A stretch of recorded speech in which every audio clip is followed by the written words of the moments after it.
For many years, I worked in a skyscraper in Tel Aviv. Every now and then, people went on the roof and jumped down, committed suicide. Were I to ask a person that's standing up there and asking him just before he jumps, I'll ask him, say, what do you think it feels like? I don't know, he might say it feels good or bad, but after he jumped, he can't ask of the power of gravity to invert the jump. One way or another, he'll be splattered on the floor, right? Because the laws of nature don't change. Okay, so how am I supposed to turn to this power of nature, this force of nature, to ask of it to change me? Can you turn to gravity and ask for something? No, so how can I do this? You're not asking to change the laws, the rules. You're asking to add to what you already are additional rules in order for you to become like it. Why do you think that by this you kill yourself? No, I'm not talking about the splattering part. I'm asking about turning to the force and asking for something. Show me an example in nature where you turn to some force and ask something of it. Can you ask something of the forces of nature? No, we're doing it in a different way. You're right that it's impossible to turn to it directly, but I can turn to it on condition that I want to connect with other people, that I want to be like it, like that upper force. Okay? When can I be like it? When I'm in a society with other people and I want to bestow to them, to love them and bestow to them. Yeah. To be like the qualities of that upper force. Yeah. But I'm an egoist. I want only for myself. And now I want to treat Yael or some other people within that laboratory that you call a group. I want to treat them this way, but my inner matrix isn't this way, so where do I get the force in order to change myself from? No, the force, it exists. You only need to want it. So you go into a society where everyone thinks the way you do, wanting to reach a state where you will have a lack to mutually treat each other the way the Creator does.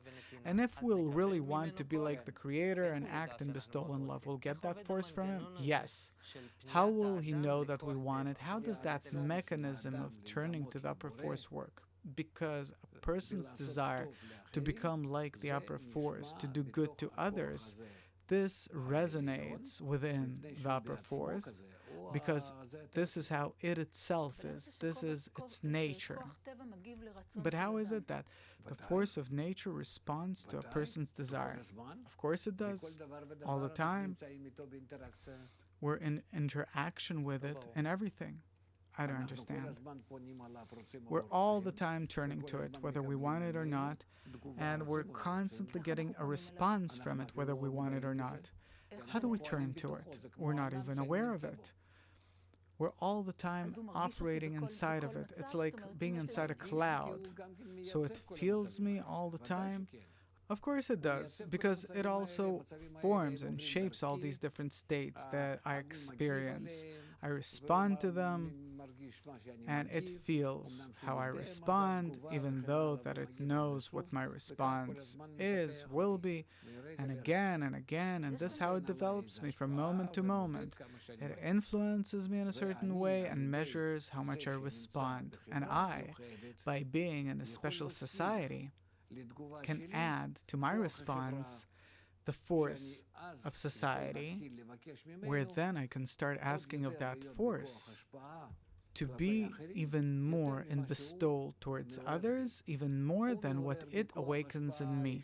It awakens in me the initial force of bestowal called the spark. And I, by being in a society, by being in something called the force of Arvut, the force of mutual guarantee, I add to that spark more forces, more desire, and then it receives it from me and starts developing me according to my desire. So there is an entire reciprocal system here. Of course, we're in nature. We're inside this force. So on the one hand, it's a fixed game. This force influences me in different ways. This is regarding people in general, but not those in a group, where in a group, I can take from my friends additional desire, and then I ask of the Creator. With the additional desire, I don't even have to turn to Him. This is how it works. As I look at them and get additional desire from them, accordingly, it works on me, or He works on me. In Hebrew, it's interchangeable. So He has a sensor, feels my desire, and acts accordingly, even if I'm not aware of it. I don't have to say something necessarily, and so on. Of course not. There's this inner feeling that it feels where I am and directs me accordingly. And if I understand, the more I am in the group, the more the desire grows. I have additional power, and then that force has the ability to work on me in a more essential manner. Correct? This is how the mechanism works? Right. There's something fundamental that I don't understand. What I don't understand is the interaction. I understand that a person develops himself and develops new desires that he didn't have before. And today he's developing and growing by acquiring new aspirations, goals, desires from other people. This I can understand. What I don't understand is when we're talking about the one force that we exist in, and it develops us. So even that it develops us, this is something that I can understand. I lived on a farm. You plant a flower in the ground, it grows. There's some force that grows it. This I understand. What I don't understand is how is it that this one force in which everything develops, suddenly I owe in. This force starts responding to me, correcting me, upgrading me. I understand that I upgrade myself, develop myself. By what? By other people. How does a flower develop? By the developing force that develops it. So do you. This I understand that it develops me. But a flower has a natural desire of its own. Here you add additional desire, deficiency. What do you mean by that? From others. What do you mean by deficiency? Desire. Okay, you add desire. After you studied and understood this entire system, there is a desire that develops in you to be in love and giving like that one force that you exist in. Yes, this I understand too. What I don't understand is how, by acquiring a new desire that I don't naturally have to be like that loving force, how does it suddenly make that force respond to me? It's a force. How does it suddenly know what I want? How does it go into an interaction with me? I thought that a force is something that's constantly working. What do you mean constantly?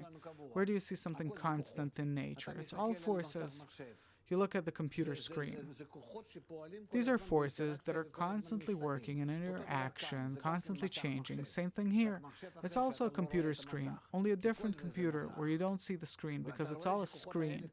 And you see the forces that are working, that are presenting you with the form of the world and yourself, the shape of the world and yourself.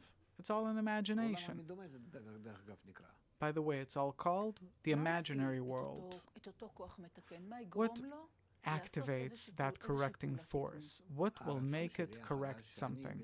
My new desire, where in addition to what it awakens in me, I get this new desire, a good desire from the group, that I want to be good to them just like it is. So, I equip myself with an additional desire that I get from my friends to be like the Creator.